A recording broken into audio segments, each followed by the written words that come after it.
Добрый день всем, да? И мне очень приятно выступать после представителя Атырауского института нефти и газа. Почему? Потому что, наверное, самое главное, о чем мы, неправительственные организации, говорим, это привитие культуры участвовать и отвечать за свою жизнь и за ту среду, где мы живем. Не говорить о том, что кто-то, государство или кто-то за это ответственно, а мы, как личности, как отдельно взятые люди, можем влиять на процесс влияния. Пожалуйста, следующий слайд. Но я бы хотела, вот потребность человека, пирамида Маслоу. Кто знает, первая потребность человека какая? Физиологические, пожалуйста, нажмите. А физиологические потребности – это пища, воздух, вода, да? Ходить по земле, чтобы было растение и так далее и тому подобное. Вторая какая потребность? Безопасность. Должна быть безопасность. Безопасная еда, чтобы я, поев, не отравился. Безопасная вода, чтобы я искупался в Урале, а потом, как говорится, не началась чесотка или что-то, чтобы я попил воды и не отравился. Чтобы я дышала воздухом, от которого я не заболею. Правильно? И чтобы я могла ходить по земле, не по пустыне с нефтью, а по земле, где растет трава. Следующая потребность – это признание, пожалуйста, и уважение. Вот об этих трех потребностях как раз я и буду говорить. Следующий слайд. Что влияет отрицательно на окружающую среду, на ту среду, в которой мы живем?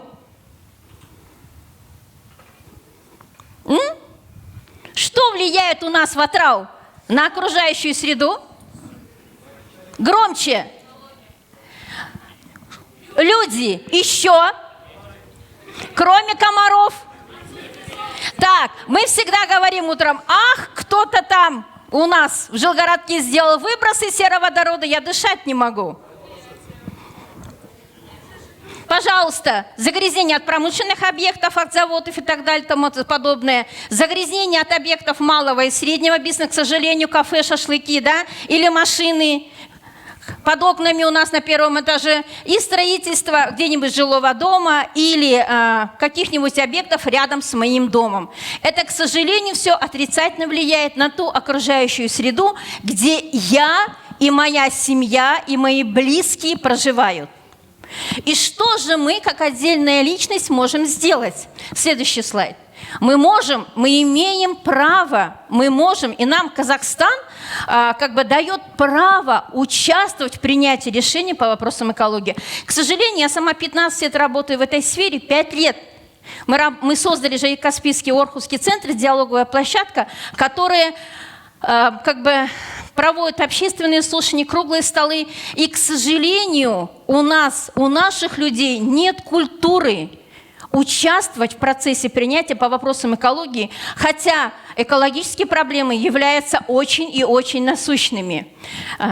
Не надо. Вот и самое главное, что необходимо: иметь информацию, участвовать при обсуждении проектов природоохранных программ и участвовать при обсуждении бюджетных программ. Пожалуйста, следующий слайд.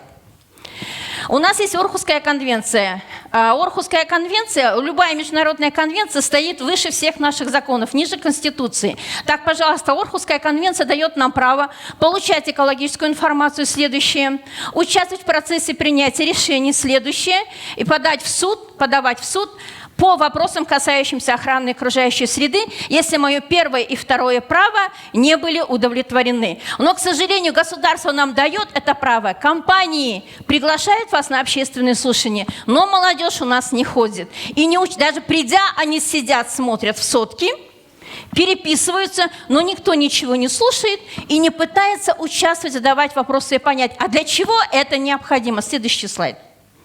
Как мы можем участвовать? Первое – это общественные слушания, круглые столы, семинары, то есть какие-то диалоги с участием всех заинтересованных сторон. Да?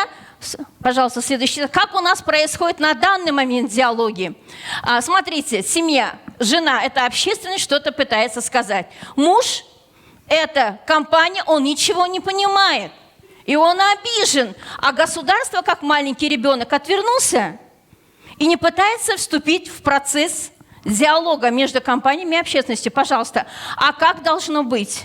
Должен быть диалог с участием, возможно, фасилитатора, который мог бы помочь всем друг друга понять. Следующий слайд. Диалог может состояться в каком случае? Это очень важные вещи. Диалог может состояться только в том случае, если все обладают доступной, понятной для всех информацией. Второе, слушают и готовы услышать другого человека, имеют возможность высказаться, получают удовлетворяющий, понятный ответ. И следующее, обязательно, если я знаю то, что я сказала, завтра учтут, когда будут принимать решения. И наши законы, наше законодательство и Орхусская конвенция дает все эти возможности. Следующее. Какие выгоды? Вообще, когда идет диалог, диалог предполагает, что должна быть выгода для всех сторон диалога. Вот в диалоге, когда идут общественные слушания, участвует крупный бизнес, участвует общественность и участвуют госструктуры. Для чего это необходимо крупному бизнесу? Пожалуйста, крупный бизнес может через общественные слушания получить информацию. А для чего она ему нужна? Очень интересный пример. Вы все знаете, что у нас есть свободная экономическая зона, и там собираются строить 4 комплекса. Так вот, государственные структуры до сих пор не дают разрешения, потому что общественность подняла вопрос о том, что у нас единственный водовод Мангышлак, Кигач, и если они будут брать воду оттуда, то тем, кто проживает в Мангистауской области, не будет хватать воды. То есть, не получив достоверной информации о воде, получается, заводы сейчас не могут начать строительство, что они теряют финансы и время. Следующее, да, получить поддержку населения. Если любой крупный бизнес, придя сюда, получит поддержку населения, то, естественно, у них быстрее пойдут дела. Возможность взаимодействия с местными производителями.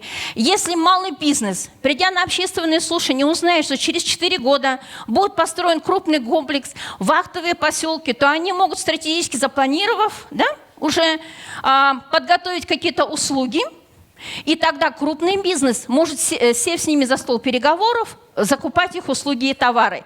И у крупного бизнеса будет положительный имидж. Следующий слайд. Выгода для среднего и малого бизнеса. Средний и малый бизнес может выступать в 2 случаях. Бизнес сам создает диалог, когда строит дома и кафе. В этом случае то же самое, что для крупного бизнеса. Да? Вот был случай, когда мы работали с общественностью. Общественность была против строительства ресторана возле школы. Почему? Первое, там дети. Если будут продавать спиртные напитки, после 6 часов детям будет проблема проходить возле этого ресторана. Второе, там не было парковок, и люди ставили свои машины под жилым домом. 1-й, 2-й этаж задыхался от выхлопных газов. В результате представитель малого бизнеса не смог там построить ресторан, потерял деньги и время. Не получил поддержку населения. И, естественно, он не смог работать, получил отрицательный имидж. Но если, смотрите, второе, когда малый и средний бизнес приходит на общественные слушания крупного бизнеса, да, что он имеет от этого? Он, во-первых, может планировать, что через 4 года будет запущен крупный бизнес, участвовать в тендерах, создавать новые услуги и продукты, и уже подготовить, сертифицировать и получить лицензии, чтобы работать с крупным бизнесом, с иностранными компаниями. Следующий слайд.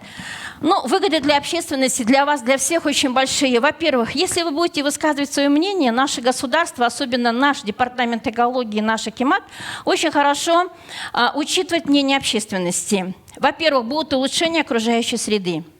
Но если не будет улучшения, хотя бы не будет ухудшения. Это тоже хорошо. И обязательно будет улучшение качества жизни. А во всех, говорят, Казахстан 2050, новые 100 шагов, везде наш президент, наше правительство говорит о чем? Что все мы должны трудиться над тем, чтобы улучшить качество жизни. Так вот, вы можете улучшить свое качество жизни, просто придя на диалоги, создаваемые общественными организациями, с госструктурами, с компаниями, поучаствовав, высказав свой голос, можете участвовать в улучшении качества жизни. Следующее. Чем это выгодно для государства? Имидж, во-первых, международный.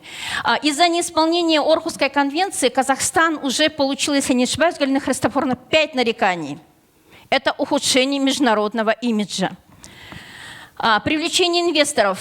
Инвестор, крупный инвестор, только пойдет в ту страну, да, где хорошие законы, где у него будет положительный имидж, и он может получать большую прибыль. Знаете, когда я говорю отсутствие коррупции, все удивляются. На самом деле, когда идет открытый диалог, там идет минимизация возможности коррупции. То есть государство не может давить на бизнес, а бизнес не может протаскивать грязные, не зеленые технологии.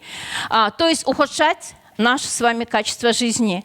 Идет выполнение законов. Законы у нас прекрасные. К сожалению, отсутствие механизма и нашей всей культуры, именно отслеживание выполнения законов приводит к тому, что законы не выполняются. И демократизация. Пожалуйста, следующий слайд. Ну вот я хочу сказать о том, что диалог всегда ведет к взаимопониманию. Правильный диалог. Взаимопонимание ведет к безопасности, в данном случае к экологической безопасности. Ну, это как раз то, что я о чем хотела бы рассказать. И вот, обращаясь к молодым, наверное, самое главное вам жить в будущем Казахстане. Очень хотелось бы, чтобы вы сейчас, участвуя в процессе принятия решений, способствовали тому, что вы сами будете жить в такой стране, о которой мечтаете. Если сейчас вы упустите эту возможность, к сожалению, возможно, придется жить в стране, где будет в Атырау пустыня. Уже сейчас летом 50 градусов. Идет изменение климата. В Алмате, в горах тают снега. Да, в этом году была какая зима, были наводнения. Это все экономические, экологические потери, человеческие потери, потери качества жизни. Все это потому, что идет изменение климата. И сейчас мы, участвуя в процессе принятия решения, можем хоть что-то изменить. Большое спасибо. Рахмет.